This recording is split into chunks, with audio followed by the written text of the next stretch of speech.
এবারের ভোটটা মানুষ ইস্যু বেস করছে। এবারের লড়াইটা একটু খুব চমকপ্রদ।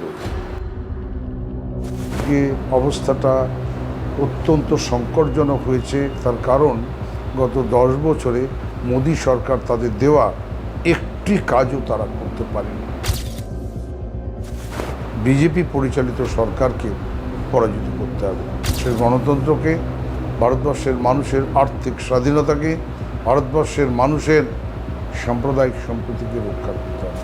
মোদী এক কথায় ভারতের জাতীয় সম্পদ পর্যন্ত বিক্রি করে দিচ্ছে। ইডি, সিবিআই, ইনকাম ট্যাক্স লাগিয়ে বিজনেস হাউস থেকে শত শত কোটি টাকা, হাজার হাজার কোটি টাকা নিয়েছে মোদী এবং মোদীর দল।